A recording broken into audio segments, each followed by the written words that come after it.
my speech away. I had an 8-page, finely typed speech just particularly for gratification.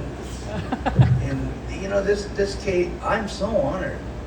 I'm so honored. And looking amongst the crowd, I'm seeing the ones that are directly affected by this beautiful facility. Brought on by my good friend, not my physician, my good friend, Dr. Kevin McDermott. Yeah.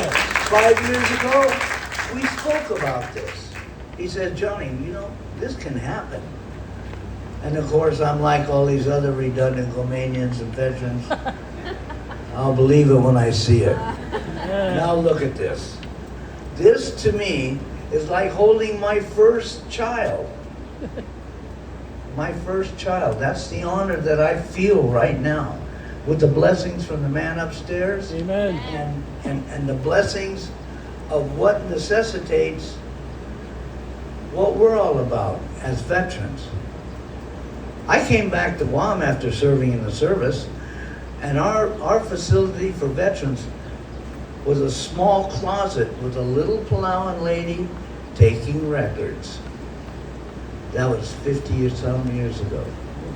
Now today, look at this, a new baby again.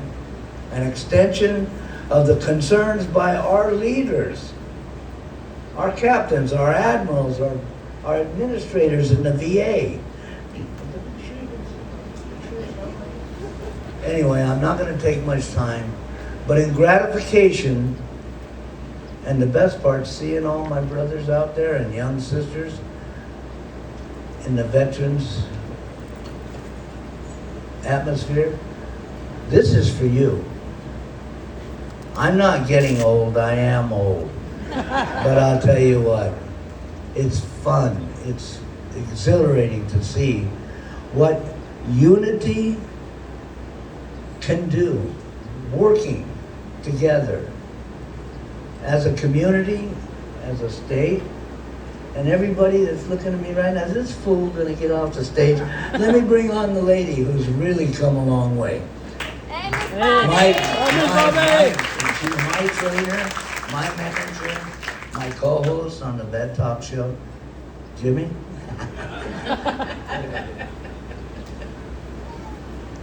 Thank you, honey. Thank you very much for that introduction. I'm usually the formal one, the one who does the speeches. So here we go. Good morning, everyone, and thank you again for joining our friends from Hawaii in bringing this new milestone to Guam for all veterans here today. It is truly an honor to be here today as we celebrate this important milestone for our veterans, their families, and our entire island community. My name is Bobby Taitino. I'm the wife of this guy behind me. We also do the Guam Vet Talk Show, we are involved in several different nonprofit organizations. We're involved with the Military Order of the Purple Heart, the VFW, and the Vietnam Veterans of America. I stand before you not only as an advocate for veterans, but as a military spouse who has personally experienced the challenges, frustrations, fears, and victories that can come with navigating the healthcare system for the veteran you love. My husband Johnny is a veteran. He was a Vietnam veteran. He served for 4 years from 1964 to 1968. When the Guam community-based outpatient clinic first opened in 2010, it represented hope for many veterans and families here on Guam. Prior to that, many veterans had limited access to VA healthcare services and often relied on resources outside the VA system. Like many families, we were grateful to have a local option. However, the reality was that the early years brought many challenges. Appointments were difficult to schedule. Communication was often inconsistent. Phone calls sometimes were unanswered. There were frequent changes in providers, making it difficult for veterans and families to establish continuity of care and receive clear answers about important medical concerns. As frustrating as those experiences were, nothing compares to the fear of a family feels when faced with a medical emergency. In June of 2015, Johnny suffered his first heart attack. He was admitted to Naval Hospital, where doctors determined he needed an urgent referral to Tripler Army Medical Center in Hawaii. We were told the referral had been submitted and that authorization was being processed. Days passed. As a wife and caregiver, I became increasingly anxious. I wasn't worried about the paperwork or procedures. I was worried about my husband. I remember going to the clinic looking for answers, trying to understand why there's still no confirmation for a referral that has been identified as urgent. The response I received was that we were still waiting. Unfortunately, before that referral could be finalized, Johnny suffered a second heart attack. He was admitted to the ICU and ultimately medevac to Hawaii. Thankfully, the bypass surgery was successful and the medical team at Tripler provided excellent care. Later, he returned for carotid artery surgery and that procedure was also successful.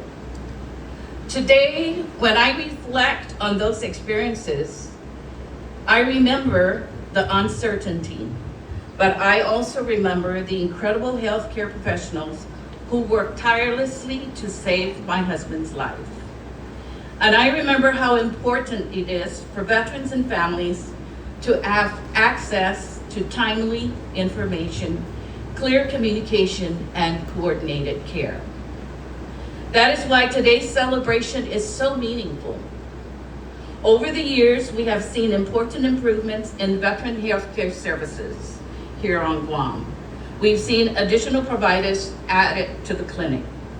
We've seen the expansion of telehealth. We've seen community care options become available.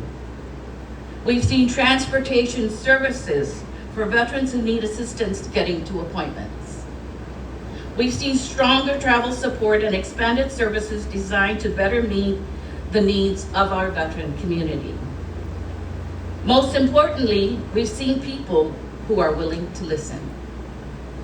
People who show up every day committed to improving the experience for veterans and their families. I want to acknowledge Dr. McDermott and the dedicated staff of the CBOC. They hear the concerns, the frustrations, and the challenges that veterans bring forward. Yet they continue showing up every day with a commitment to finding solutions and improving care. Thank you, guys. Hey. For that, we thank you. Now, is the system perfect? No.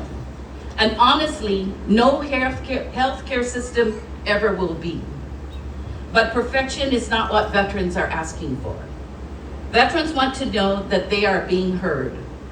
They want to know that their concerns matter. They want to know that when they need help, someone is listening and someone is willing to act. That is why partnerships matter. That is why communication matters. And that is why community matters. As host of the Guam Vet Talk Show, I have the privilege of hearing directly from veterans and their families every week. We hear their concerns, their successes, their questions, and their stories. Our mission has always been simple: to help connect veterans with information, resources, and the support they deserve. And we are committed to continuing that mission alongside the CBOC. Because when organizations work together, when communication improves, and when veterans have a seat at the table, everyone benefits. Today's ribbon cutting is not simply the opening of a building. It is a symbol of progress. It is a symbol of partnership. And it is a symbol of our shared commitment to ensuring that the men and women who served our nation receive the care, respect, and the support they have earned. On behalf of the Guam Vet Talk Show, all the veterans here on Guam, we look forward to continuing to work hand in hand with the CBOC, our veteran organizations, community leaders, caregivers, and veterans themselves to strengthen communication and improve access to services and build an even brighter future for veterans on Guam. Together, we can ensure that every veteran and every family feels informed, supported, heard, and cared for. Sizus Maasi, congratulations on this wonderful milestone, and thank you for allowing me to share our story.